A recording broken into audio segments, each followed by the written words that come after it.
Well, you can just feel it in the air. It's the changing of the seasons. The leaves are starting to fall, and you know what? The weatherman is calling for our first frost tonight. So that means I have to get a fire going, finally, in our outdoor wood boiler. This will be my 15th year burning wood in this stove, and I thought it was a great opportunity to take you along and give you an up-close and personal look, first of all, at our stove. And then I wanted to show you how our heating system works, what I like about it, what I might change about it, and then we'll take a look at the first week of what firewood burning looks like for me. Stick around if you'd like to check it out. Dig Drive DIY!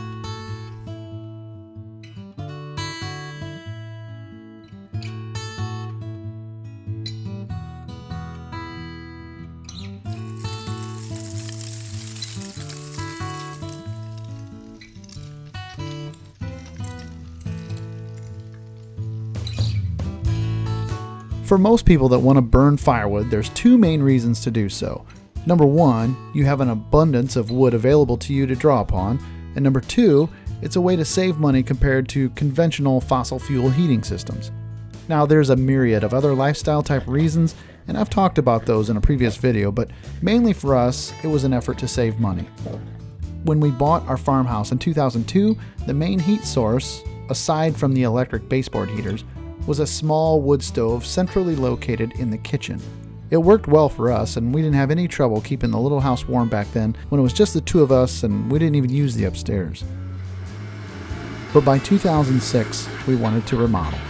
We would add a basement with 2 stories above it, which would more than double our square footage. Near the top of our wish list was central air conditioning from a forced air system that would also make use of a second-hand propane furnace. But I still wanted to save money by heating with firewood. So we decided to make the investment in this RS 7400 outdoor wood boiler. Made by Crown Royal, this stove is designed to heat 8,000 to 10,000 square feet. It is an atmospheric boiler, which means it's not under any pressure and it just vents to the atmosphere in the event that it starts to boil.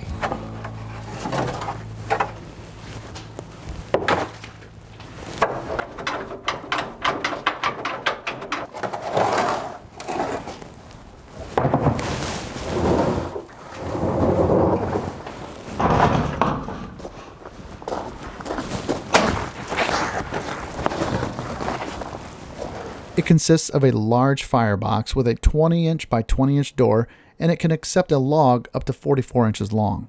There's a water jacket that surrounds the firebox that holds about 200 gallons of water. The fire heats up the water to about 175 degrees Fahrenheit, and then the hot water is pumped from the stove to the house through special insulated pipes that help keep it hot while it makes the journey underground across the yard and up through the basement floor. So I like to take the back off so that I can clean out the bottom and get the ashes swept out of the inside of the ash pan. What happens is the inside of the ash pan overflows and it spills into where this airway is, where the fan blows, and I can sweep that out with a vacuum once the stove is cooled off. You can see that's full of crap already. I need to get all that out. So I got that cleaned out. It had gotten rain in there and it was wet, but this blower blows air into the bottom of the ash pan, into the bottom of the firebox, and up onto the fire. And this fan blows air through the tube down the center, and the tube has holes in it, and it blows air onto the top of the firebox. These are the water pumps, and both water pumps will run continuously all winter long. I've replaced both of these motors throughout the last 15 years, and I've replaced one water pump. I'm going to go ahead and turn the pumps on with the switch and make sure that both pumps are running. I can feel that they're both pumping. I don't know if you can hear them. Now I'll go check both heat exchangers to see if there's water circulating through them. The water from the stove comes up through that pipe in the floor. Those are the boiler lines that come. And then the hot water goes here and goes across through that bow that needs to be held up, and it goes into the heat exchanger on this side, and then it flows through the heat exchanger like a radiator and comes out this side here. And here's my vent that I can purge air out of the line with that vent if I need to, but the cold air returns. And okay, Got the ash pan back in. Now it's time to build a fire. Get it going in a cardboard box, and then I'll throw the cardboard box in and put some bigger stuff on top. So I rip them into strips like this. They're easy to burn. And I'll put some cardboard in there. And now finally some kindling. This fire will burn for 6 months once I get it going. Okay, I should have done this earlier, but so now the bottom's open and the air can go right through it. Little paper shreds. When I flip the switch, the fans will blow air up from the bottom. So they'll blow air right through this box. There she goes. I'm gonna put a few of these big ones on top of my box. Easy peasy. Now I'm gonna hit the switch and turn this on. And that'll kick the fan on underneath. Once the fan starts blowing, it'll really flare up the stove. Now she's getting air from the bottom and the top.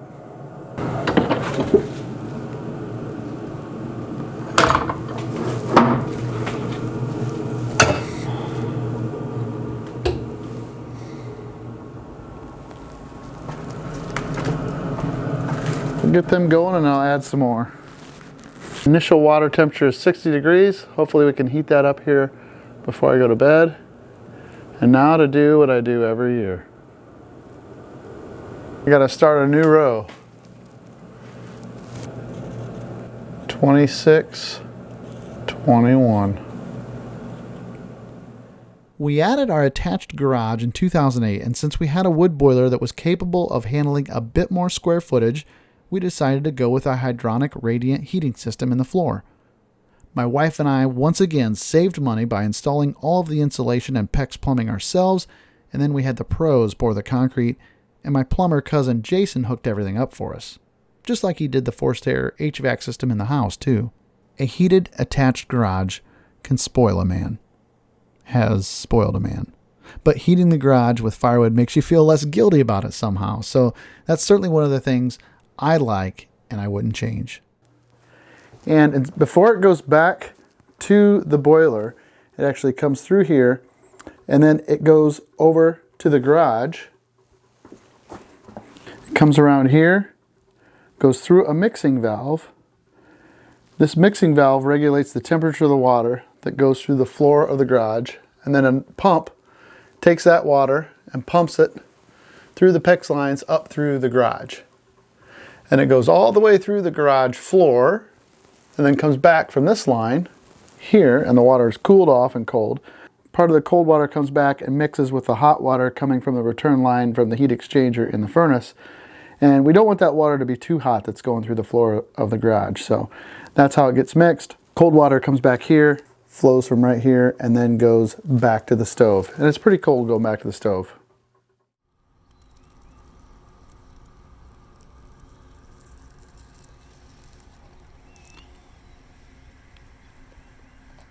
Definitely got our first frost here. Wednesday morning. I don't have much wood in here.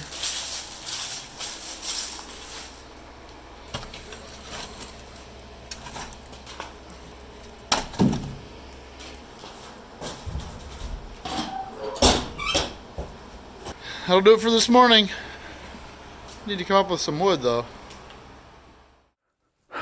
Well, there certainly isn't much time between getting home from work and when the sun goes down. So I have to use what available daylight I have each night to try to make preparations for the wood that needs to come in here, because as you might have seen, I am way behind on the amount of wood I'm going to need.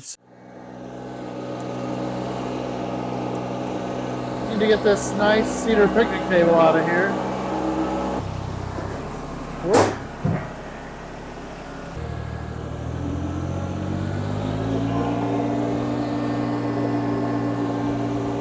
Okay, this 140 is my dad's. It's been in here all summer and I just need to get it out. Battery's dead. Pull it crank. It's ready to go.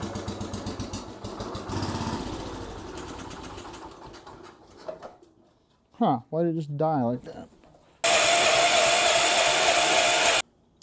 Come on. Oh, now this thing says 0%.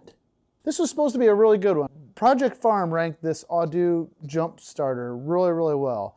And I've had some issues with it. It went from 80, it was just said 88%, now it's on 0, so it won't jump anything else.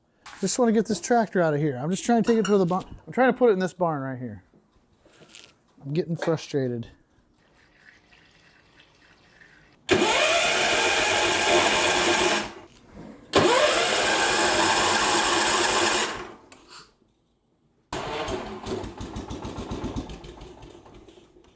All right, well, this is really crimping my style here. I'm not getting anything done. I don't know what's going on with this thing.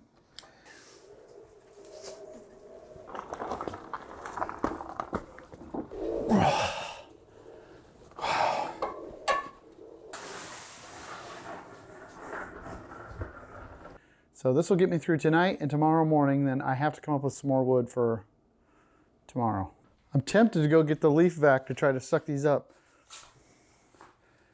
Another one of the smartest things I've done in relation to heating with the wood boiler was to build this covered area to store our wood, and I put down the concrete floor to stack wood on and to work from. This makes it so much easier to clean up, and it helps keep everything dry. Plus, it also serves as extra storage space in the off season if you haven't noticed.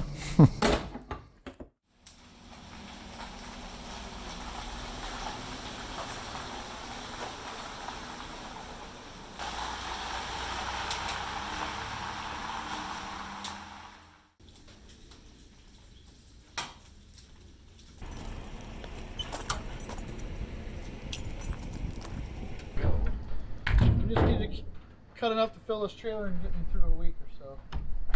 Bide some time.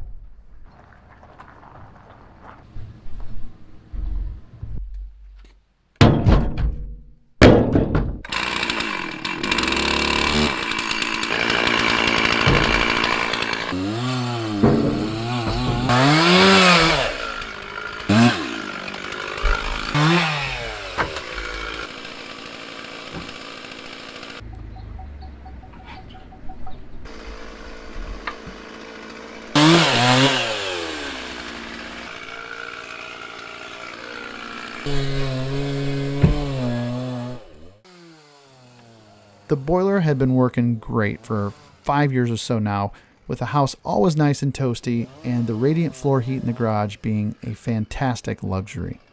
We liked the full-time heated garage so much, and I was now spoiled to the point that when I decided to build my 36 by 56 workshop in 2013, I knew I'd want the heat on all winter long. The only way I could justify that was if I could heat it with firewood too. I debated other heat sources or even having a second boiler, but finally I decided I'd try to do it with our existing stove. I would only have one fire to maintain and one place to keep all the wood stacked that way. Well, thanks a lot. Glad to do that. That's enough for a little bit. That's enough for a week or a week and a half probably with the temperatures, we'll see. Instead of digging up the entire yard and driveway, I hired a directional boring crew to come out and bore the new boiler lines from the stove to the shop. While it was a little bit more costly, having that line bored was certainly a great decision. It was much less mess to clean up, and we used fewer feet of boiler pipe by making a straight shot and going directly underneath our existing barn to the shop. Yeah, it was cool. They went right underneath that barn. Which brings me to something I wished I would have done differently. The boiler lines that were installed from the stove to the house in 2007 were the cheaper kind. It's 2 3/4-inch PEX lines wrapped with bubble foil insulation and pulled through a corrugated tile. At the time of install, we were running short on cash, and I went with the cheapest option to save money. However, now, I know we lose quite a bit of heat through this style of pipe, and I wished I would have bought the better stuff, as it was proven to not lose nearly as much heat. So that's why when we installed the boiler lines to the shop, I used the good stuff. This has the 3/4-inch PEX lines, but it's encased in a solid foam core, and water cannot get inside the outer pipe, and it's just got a much better R value. So the heat is distributed to the shop by this heat exchanger and fan unit that I got for free from my father-in-law. It works pretty well, and it can keep the shop between 50 to 60 degrees most of the winter, except for the coldest of windy days, where it might start to slip a bit. And the biggest drawback to this is it's noisy and the fan runs really fast, so you get a little turbulence. I need to look into ways to maybe slow that fan down, and I think it could probably work better. If money weren't an object at the time of building the barn, I probably would have put hydronic heat in the floor here too. It would have cost me an extra $5,000 to put it in, and I didn't have the budget for it at the time, but that's another thing that I would have done differently, knowing what I know now. Regardless though, having a heated shop can spoil a man. Spoils a man.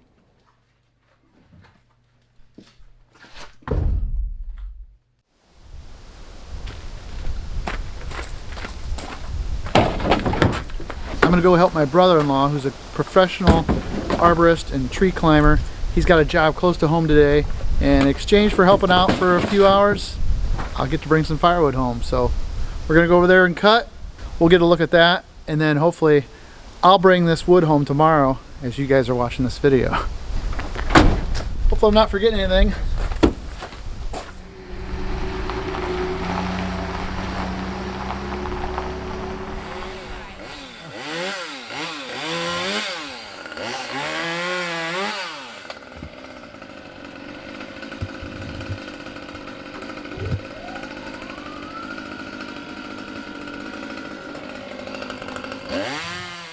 There are lots of ways to acquire firewood. I can't remember any time where I've had to cut a tree down to purposefully make firewood.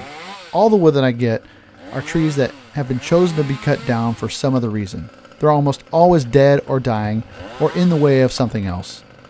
That's one of the biggest reasons that firewood is so appealing, because the abundance of wood to be had out there when you live in the right part of the country and you know the right people. If you're familiar with this channel, you've seen some of the other ways I acquire wood, and if you're new here, well, you should go check out a few of those firewood videos to see what I mean. But I'm pretty sure that I've saved money by heating with wood. It's kind of hard to pencil it out, and if I factored in all my time, then maybe not. But the whole idea of factoring in your time is kind of tricky to me and certainly debatable. I'll save that for a discussion for a different video. Overall though, when heating with firewood, I know I don't feel as guilty about heating those arguably unnecessary spaces all winter long.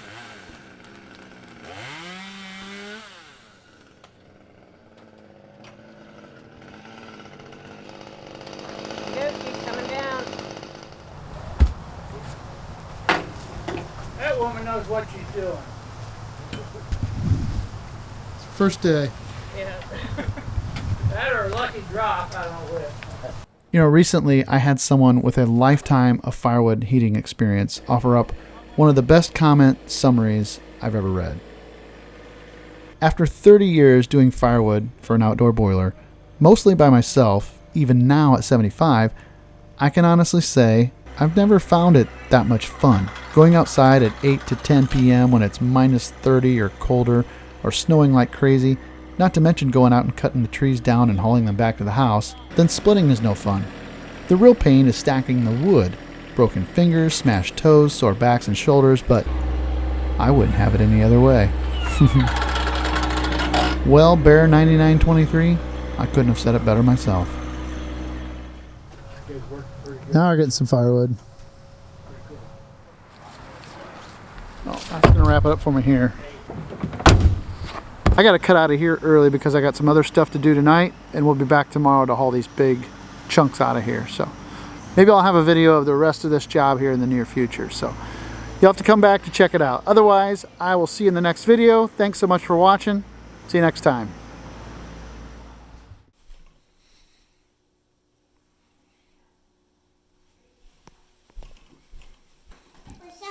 Oh, you look terrific. Look at you, trick-or-treaters. You look fantastic. This is me. So what are you supposed to be? Guess. Like a, If you get it wrong. are you like an aardvark? You must be like a penguin. I'm a cat. You're a cat? I'm a bunny. It looks like you have too much eye makeup on.